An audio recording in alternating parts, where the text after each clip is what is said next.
आज के इस वीडियो में हम बात करने वाले हैं प्रधानमंत्री मातृ वंदना योजना के बारे में। तो अगर आप एक आंगनवाड़ी कार्यकर्ता हैं या फिर एक ई-मित्र कियोस्क हैं और आंगनवाड़ी से जुड़ा हुआ काम करते हैं तो दोनों के लिए ये वीडियो बहुत ज़्यादा उपयोगी है। तो स्टेप बाय स्टेप आवेदन की कंप्लीट जानकारी देने वाला हूँ, तो आपको ये वीडियो पूरा जरूर देखना है। इसी वीडियो के नीचे लिंक मिलेगा, उसके ऊपर क्लिक करके यहाँ पे आके लॉगिन पे क्लिक करना है। उसके बाद यहाँ पे जो आंगनवाड़ी कार्यकर्ता होती हैं उसकी आईडी होती हैं, उसके माध्यम से आपको लॉगिन करना है। क्योंकि अभी फ़िलहाल के लिए सिटीजन लॉगिन बंद हैं, तो यहाँ पे जस्ट आप क्लिक करेंगे उसकी आईडी, उसके बाद पासवर्ड डालेंगे जो भी उसकी आईडी है, फिर कैप्चा डालेंगे। उसके बाद वापस आगे जाएंगे तो वापस आईडी मांगी जाएगी, वापस आप आईडी दर्ज करेंगे। उसके बाद वापस कैप्चा कोड दर्ज करेंगे। तो यहाँ पे मैंने आईडी दर्ज की, वापस कैप्चा कोड यहाँ पे दर्ज करने हैं और यहाँ पे एक बार लॉगिन कर लेना है। अगर पहले से किसी मोबाइल या फिर कंप्यूटर में लॉगिन है तो वहाँ से लॉग आउट करना होगा, तो यहाँ पे लॉग आउट करने का ऑप्शन भी बीच में आपको मिल सकता है। उसके बाद वेरीफाई पे क्लिक करेंगे तो इस प्रकार से ऑप्शन आएगा ओटीपी वाला, ओके पे क्लिक करेंगे, ओटीपी नंबर यहाँ पे डालेंगे और वैलिडेट पे क्लिक करेंगे। जैसे ही वैलिडेट पे क्लिक करेंगे तो यहाँ पे सफलतापूर्वक प्रधानमंत्री मातृ वंदना योजना के पोर्टल पे लॉगिन हो जाएंगे। लॉगिन हो जाने के बाद यहाँ पे जो आपने रजिस्ट्रेशन कर रखे हैं इस योजना के अंदर वो बताएंगे कितने ड्यू हैं, पेंडिंग हैं। और यहाँ पे दोस्तों बता रहा है, तो जो पेंडिंग बता रहे हैं वो आंगनवाड़ी कार्यकर्ता के जो मोबाइल ऐप होता है उसके अंदर जितनी भी महिलाओं का पंजीयन होता है उसके अंदर जो है उसके अकॉर्डिंग यहाँ पे बता रहा है। तो यहाँ पे दोस्तों बेनिफिशियरी रजिस्ट्रेशन का ऑप्शन है नया करने के लिए। तो यहाँ पे बहुत सारे ऑप्शन हैं, इसके जरिए आप यहाँ पे रजिस्ट्रेशन कर सकते हैं। तो यहाँ पे दोस्तों देख सकते हैं ये अलग अलग ऑप्शन दिए गए हैं, जिसको आप आसानी से देख के समझ सकते हैं कि कौन सा ऑप्शन किसके लिए है। तो इसको आप यूज़ कर सकते हैं जब भी आपको ज़रूरत पड़े। जैसे कि एनपीसीआई मैपिंग की जानकारी की ज़रूरत है, बैंक खातों की जो भी यहाँ पे महिलाएं हैं उनके, तो ये सब कुछ यहाँ पे जानकारी दी गई है इस पोर्टल के अंदर।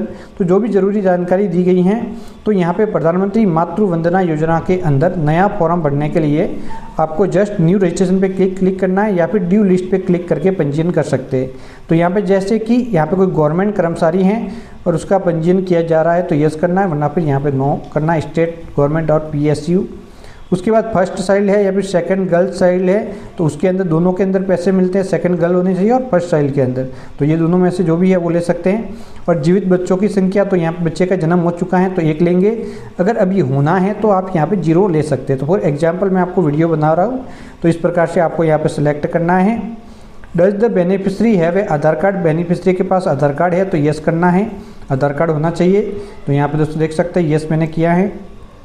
उसके बाद दोस्तों यहाँ पे जस्ट आपको क्लिक करना है, तो ये वाला ऑप्शन है जहाँ पे आप अनुमति दे देंगे यहाँ पे जो भी वेरिफिकेशन वगैरह की हैं।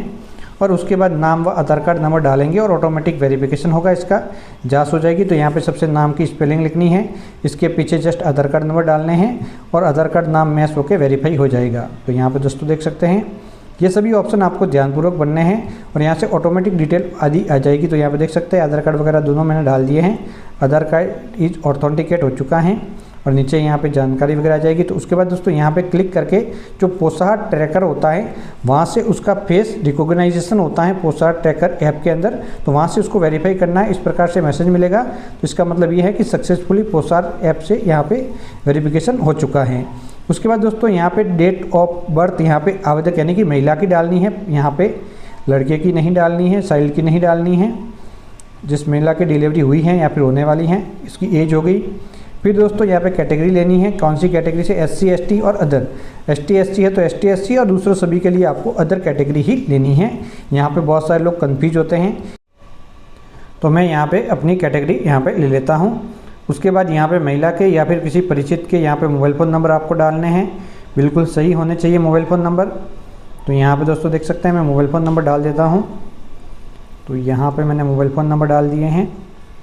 उसके बाद mobile belong to the, mobile किससे बिलोंग करता है वो ज़रूर लेना है। ऊपर मैंने यहाँ पे दोस्तों मोबाइल किससे बिलोंग करता है वो आपको लेना है, यहाँ पे ये वाला भाग है कि मोबाइल नंबर किसके हैं, सेल्फ के हैं, हस्बैंड के हैं वगैरह जो भी हैं वो लेना है।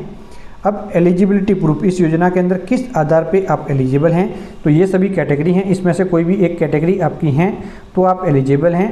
तो अगर कोई कैटेगरी नहीं है तो ई श्रम कार्ड वाले लगभग सभी के पास होती हैं, तो इस वाले भाग को ले लेना है। तो यहाँ पे वुमेन होल्डिंग है, ई श्रम कार्ड ये वाला ऑप्शन है, BPL कार्ड वगैरह बहुत सारे ऑप्शन हैं, तो मैं ई श्रम कार्ड ले लूँगा। दूसरा लिया तो दूसरा, और उसके बाद उस डॉक्यूमेंट जो भी आपने सेलेक्ट किया है उसके नंबर यहाँ पे लिख लेने हैं और उसके बाद उसको यहाँ पे स्कैन करके अपलोड कर लेना है। तो ये काम आपको ज़रूर करना है। तो डॉक्यूमेंट के ऊपर नंबर है वो आपको लिख लेना, जो भी डॉक्यूमेंट लिए हैं उसके अकॉर्डिंग यहाँ पे लिखने हैं। मैंने आपको विस्तार से बता रहा हूँ जिससे कि आपको फॉर्म भरने में कभी कोई समस्या ना आए। ये हो गया।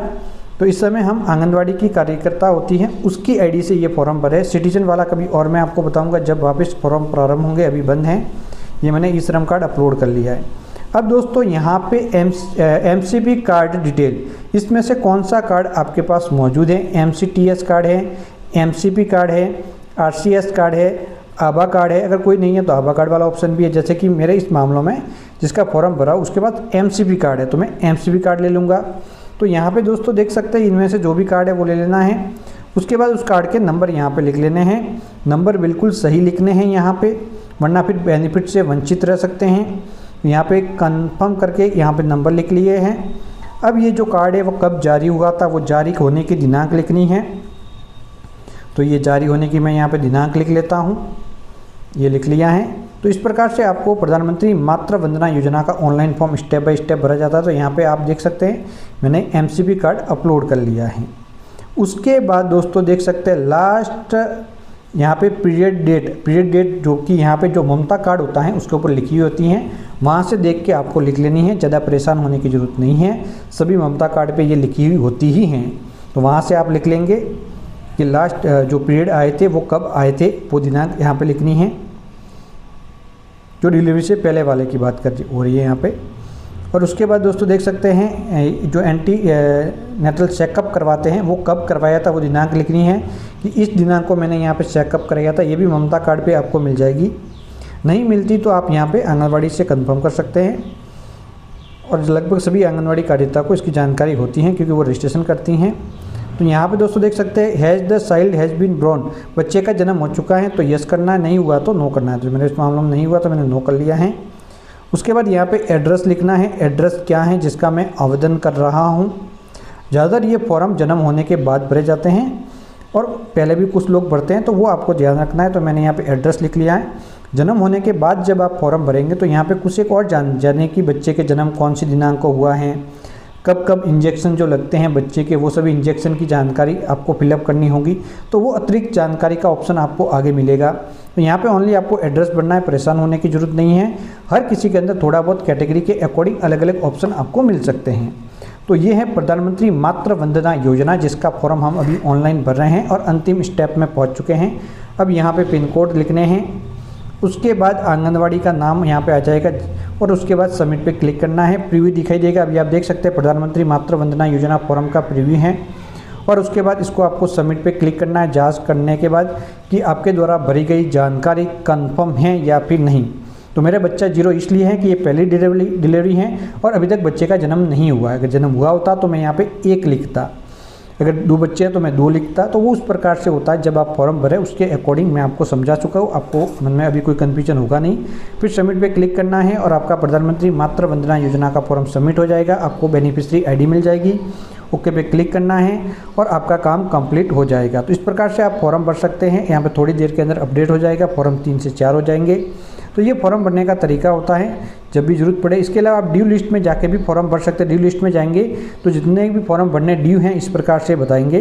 तो जो भी एलिजिबल है उसके पीछे रजिस्ट्रेशन का बटन है, वहाँ पे क्लिक करेंगे तो ऑटोमेटिक डिटेल आदि भरी हुई आएगी और यहाँ से फॉर्म भरना थोड़ा सा आसान हो जाएगा। तो इस प्रकार से भी आप फॉर्म भर सकते हैं रजिस्ट्रेशन पे क्लिक करके। तो अभी आपने देखा, तो इस प्रकार से इसका ऑनलाइन आवेदन फॉर्म भरा जाता है। तो जानकारी अच्छी लगी हो तो चैनल को सब्सक्राइब करके ऑल नोटिफिकेशन ऑन करना बिल्कुल आपको नहीं भूलना है। तो बाय बाय दोस्तों।